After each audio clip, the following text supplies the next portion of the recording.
여러분 안녕하십니까? 그리스도인의 삶의 신만선 목사입니다. 방송으로 여러분을 뵙게 돼서 감사합니다. 오늘 이 시간은 하나님께 영광을 돌리는 삶이라는 주제로 이야기하겠습니다. 누가복음 제17장 11절부터 읽겠습니다. 예수께서 예루살렘으로 가실 때 사마리아 갈릴리 사이로 지나가시다가 한 촌에 들어가시니 문둥병자 10명의 예수를 만나 멀리 서서 소리를 높여 가로되 예수 선생님이여 우리를 긍휼히 여기소서 하거늘 보시고 가라사대 가서 제사장들에게 너희 몸을 보이라 하셨더니 저희가 가다가 깨끗함을 받은지라 그 중에 하나가 자기의 나은 것을 보고 큰 소리로 하나님께 영광을 돌리며 돌아와 예수의 발 아래 엎드려 살해하니 저는 사마리아인이라. 예수께서 대답해 가라사대 10사람이 다 깨끗함을 받지 아니하였느냐? 그 아홉은 어디 있느냐? 이 이방인 외에는 하나님께 영광을 돌리러 돌아온 자가 없느니라 하시고 그에게 이르시되 일어나 가라 내 믿음이 너를 구원하였느니라 하시더라. 19절 말씀까지 읽겠습니다. 그리스도인들이 신앙이 자라면서 하나님께 영광을 돌리는 삶을 살기를 하나님 정말 바라십니다. 많은 분들이 죄의 사함을 이렇게 받고 기뻐하고 어떤 분은 그 죄 사함을 받는데 하나님이 함께 하심을 맛보면서 하나님이 교회 안에 지내는 동안 예수 그리스도의 지혜를 주셔서 예수 그리스도로 말미암는 영광스러운 하늘의 기업의 복을 받으며 사는 사람도 있고 어떤 사람은 죄의 사함을 받았지만 그 죄 사함을 받는 것으로 신앙을 그냥 마무리 짓고 세상으로 흘러가는 그런 사람도 있습니다. 오늘 이제 그런 부분들에 대해서 이야기를 좀 드리려고 합니다. 여기 문둥이 10명이 예수님을 찾아왔습니다. 예수님께서는 너희 몸을 제사장대 보여라. 이제 예수님은 제사장대 보이라는 것은 너희 몸이 깨끗하게 되었다. 10명은 그 예수의 말씀을 듣고 가다가 다 깨끗함을 받았습니다. 그는 문둥병에 정말 지쳐 있었고 고통을 당하고 있었고 가족도 만나지 못한 채 성 밖에서 준 음식이나 먹고 비참하게 살았던 사람들인데 이 문둥병을 고칠 수 있는 방법 길이 없었는데 어느 날 예수님의 소문을 듣고 예수님이 찾아와서 예수님은 말씀 한마디로 제사장에 보이라. 그 말은 뭐냐면 너희들이 제사장 앞에 보일 수 있도록 깨끗하게 되었다는 것입니다. 하나님은 문둥병이 다 나오면 제사장에 보이라고 이야기하잖아요. 제사장에 보이라는 것은 문둥병이 다 나았다는 것입니다. 그래서 10명이 이제 나와가지고 가는데 갑자기 그 중에 한 사람이 큰 소리로 하나님께 영광을 돌리면서 이제 예수님 앞에 돌아와서 무릎을 꿇고 예수님 앞에 살해하는 것을 볼 수가 있습니다. 예수님은 10사람이 깨끗함을 받지 아니하느냐. 그러나 사마리아인 이 사람 외에 9은 어디 있느냐 하고 9명을 찾고 있습니다. 그러니까 이제 예수님은 문둥병만 고쳐주고 싶은 것이 아니고 이 하나님께 영광을 돌리러 온 이 한 사람, 나머지 9사람도 하나님께 영광을 돌리러 와서 하나님과 마음의 관계를 더 맺고 하나님의 풍성한 그 은혜 속에 마음이 적기를 원하는 겁니다. 그러나 문둥병만 고침을 받고 이 문제만 해결받은 사람은 그게 이제 목적이 돼. 그게 다 끝나버리면 다른 모든 거 다 끝나고 예수님이 가지고 있는 문둥병도 고치시고 소경의 눈을 밝히시고 얼마든지 하늘의 신령한 복을 더 줄 수 있는 하나님, 또 하나님 영광의 모든 것을 다 맡아주신 그 예수님을 만나서 하나님께 영광을 돌리고 그 예수님과 사귐을 갖지 못하고 신앙이 그냥 문둥병 고친 걸로 나와버리고 어떤 사람 죄 사함 받은 걸로 끝나버리고 그렇게 되는 거라. 그런데 하나님께 특별한 은혜를 입은 사람들은 문둥병만 나은 게 아니고 이 문둥병자는 이 문둥병 내가 얼마나 괴로웠던가. 가족들과 같이 지내지도 못하고 너무 비참하게 살았는데 이제 문둥병 나았으니까 내가 가족도 행복하게 살고 즐겁고 이제 나머지 그리 살아야 되겠다 하는데 이 문둥병자는 생각을 했습니다. 이 병을 정말 저분이 고쳐주셨어. 하나님 저분을 통하여 나에게 참 복을 주셨어. 내가 문둥병 나은 것도 감사하지만 이분 아니면 내 병을 고칠 수 없는데 너무 감사하다 하면서 문둥병을 고쳐준 것보다도 그것을 고쳐주신 그 하나님께 영광을 돌리고 그 말씀을 전해주신 예수님에게로 마음이 향하면서 마음이 계속해서 이제 하나님 영광 가운데 머무는 사람도 있다는 것입니다. 나사로가 어느 날 병들었을 때 나사로의 누이 마르다 마리아가 예수님에게 당신의 사랑하는 자 병들었나이다 하고 예수님을 찾아왔습니다. 예수님은 네 오라비가 하는 죽을 병이 아니다 하고 이야기했지만 예수님은 더 유하셨고 마침내 죽었고 예수님은 다시 나사로를 살리려고 오셨습니다. 마르다 마리아는 이제 끝났다. 이제 오셔서 소용없다. 그런데 예수님은 아니야. 네 오라비를 살리라 그러시면서 마리아와 마르다에게 계속 믿음을 넣어줬는데 믿지 않습니다. 그런데 내가 믿음의 하나님 영광을 보지 아니하겠느냐 하시면서 믿음을 주시면서 돌문을 옮겨놓고 아버지께서 내 말을 들으니 감사이다 하고 마르다 마리아가 믿음을 갖게 되고 그 다음에 이제 나사로가 무덤에서 예수님이 큰 소리로 부르시니까 나사로 살아나오는 걸 볼 수 있습니다. 그 후에 어느 날 이 마리아는 귀한 향유가 담긴 옥합을 깨뜨려서 예수님이 발에 붓고 자기 머리털로 예수님 발을 씻고 있습니다. 예수님의 제자들과 특히 가룟 유다는 이것을 팔아 가난한 자에게 주었다면 되었을 건데 왜 이걸 허비하느냐고 이야기했을 때 예수님은 아니야.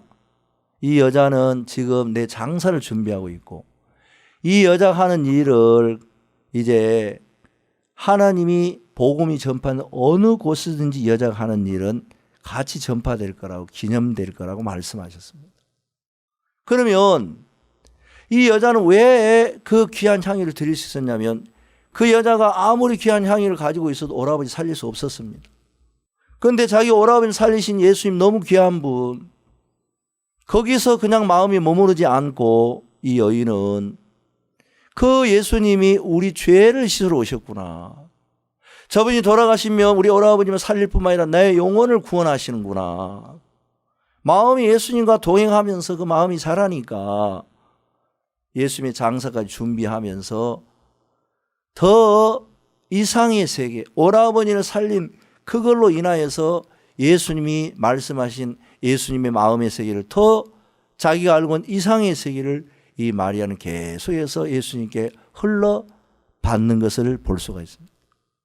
많은 분들이 구원을 받지만 예수님 몸된 교회 안에서 예수 그리스도를 통하여 은혜를 입어도 하나님에게 영광을 돌리지 아니하고 또 하나님께서 이 땅에 보내신 그 예수 그리스도가 우리 죄만 사한 것이 아니라 이 땅에 성령으로 오셔서 몸된 교회를 세우시고 끊임없이 예수님이 2000년에 사셔서 똑같이 교회 안에서 예수님이 지혜가 나타나고 일하고 하나님 종과 교회를 통하여 끊임없는 은혜를 하나님 베풀고 계시는 걸 볼 수 있습니다. 그러나 신앙이 자라지 못하고 머물러 버린 사람도 있습니다. 그들은 문제만 해결하려고 하기 때문에 그렇다는 거예요. 많은 그리스도인들이 문제보다 그 문제를 해결할 수 있는 예수님을 알고 또 그 예수님을 보내신 하나님을 알아가는데 마음이 있지 못하고 그냥 한 가지에 멀리 이제 원시하지 못하고 가까운 것밖에 못 보면서 사람들이 신앙이 자라지 않고 그냥 나는 이 문제 하나 해결 받았어. 나는 죄 사함 받았어 하면서 거기에 머물러 있을 때가 많다는 것입니다.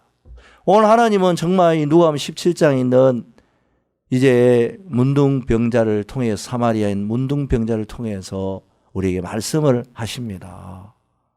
그냥 죄 사함만 받고 문둥병 고치는 것이 아니고 하나님께 영광을 돌리게 되기를 바랍니다. 또 하나님께 영광을 돌리러 온 자가 이 사람 이방 외에는 없느냐, 아홉은 어디 있느냐 하고 이야기하신 것처럼 예수님께서는 우리가 그냥 문둥병만 고치고 죄사함만 받고 머물러 버린 게 아니고 그 뒤에 하나님께 영광을 돌리러 와서 하나님과 동행하게 되기를 바란다. 노아는 의인이요 당신의 완전한 자라 그가 하나님과 함께 동행하였다고 이야기하고 있습니다. 정말 많은 분들이 의인이라는 그 안에만 마음에 머무르고 또 완벽한 그 예수님이 가지고 있는 능력 안에 머물러서 완전한 자가 되고 하나님과 동행하는 그 세계 속에 마음이 머물러야 된다는 것입니다. 그래서 우리는 구원받은 뒤에 예수 그리스도를 섬기고 하나님이 정말 세우신 교회 안에서 무한한 하나님의 이제 능력과 또 하나님께 영광을 돌리러 온 그 자들에게 베푸신 하나님의 은혜가 충만한 예수 그리스도 안에서 주님과 동행하는 것들이 우리에게 필요하다는 것입니다. 여러분 가운데 주님께 한두 가지 은혜를 입은 분들이 있을 줄 압니다. 그래, 나는 죄를 사함 받았어. 나는 구원을 받았어. 나는 병을 고쳤어. 나는 이런저런 문제를 해결받았었는데 그 문제로 인하여 기뻐하시렵니까? 아니면 그 문제를 해결해 주신 예수님과 함께 더 깊은 세계로, 더 넓은 세계로, 더 정말 우리가 상상할 수 없는 세계로 우리를 인도하니 그분과 함께 동행하면서 더 많은 세계를 맛보실 사도 바울은 구원을 받고 난 뒤로 이제 하나님께서 그를 형제들과 며칠 있게 했습니다. 사도 바울이 형제들과 며칠 있으면서 즉시로 나가서 그리스도라는 걸 증거하게 됐고 교회 안에 기름을 받으면서 하나님께 주신 그 기업을 하나님 거룩게 된 무리 가운데서 기업을 있게 하셨는데 교회 안에 머물면서 하나님은 이 바울을 그냥 구원받은 그리스도인 그 상태에 머무는 게 아니고 온 세상에 복음을 전할 수 있는 귀한 하나님의 종으로 하나님 쓰시기 위하여서 계속 하나님과 동행하는 동안 하나님의 영광을 맛보게 하셨습니다.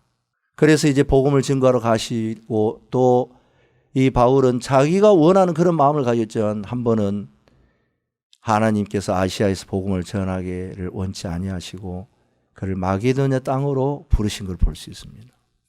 그런데 신앙이 어린 사람은 그냥 자기가 원하는 대로만 하려고 하지 하나님께서 어디로 나를 인도하신 성령의 인도를 받는 부분에 둔한 걸 볼 수 있습니다. 그러나 사도 바울은 하나님 성령이 마게도냐 인도했을 때 그곳에 가서 또 저 많은 귀신들이 여자를 만나 귀신을 쫓아내고 감옥에 그 일로 인하여 갇히게 됩니다.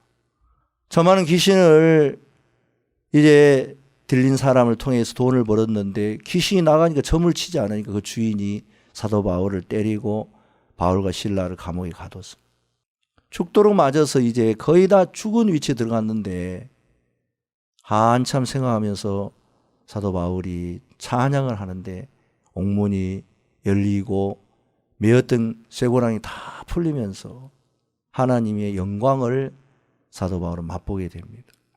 정말 이 사도 바울은 구원을 받을 뿐만 아니라 하나님이 이끄시는 그 영광스러운 세계를 맛보면서 너무 귀하고 복된 삶을 그리스도 안에서 살다가 가신 귀한 하나님의 사도신데 정말 그 감옥에서 얼마든지 매를 맞고 하나님 앞에 원망하고 그렇게 할 수 있지만 그 속에서도 내가 여기 온 건 내가 온 게 아니야. 그때 귀신 들려서 그 귀신이 나를 괴롭혔지만 하나님 귀신을 나가게 해 주셨잖아. 그러면 내가 그 귀신 나간 일로 감옥에 들어왔지만 감옥에 들어오는 것은 그냥 하나님 나를 감옥에 가둬놓으려고 그러는 게 아니라 이곳에 나는 감옥에 있지만 나는 그냥 혼자 있는 게 아니고 예수님과 같이 있어, 하나님과 같이 있어. 그러면 능히 감옥에서 하나님 건져내.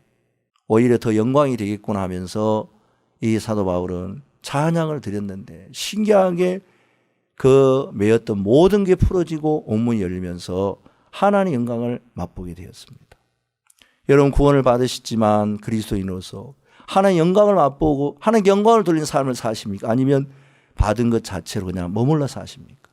여러분 구원을 받으신 모두 하나님의 영광을 돌리시게 되기를 바라고 그 안에서 귀한 맛을 더 복되게 누리시게 되기를 바랍니다. 이상으로 하나님께 영광을 돌리는 삶에 대한 말씀을 마치겠습니다. 다음 시간에 뵙겠습니다. 안녕히 계십시오.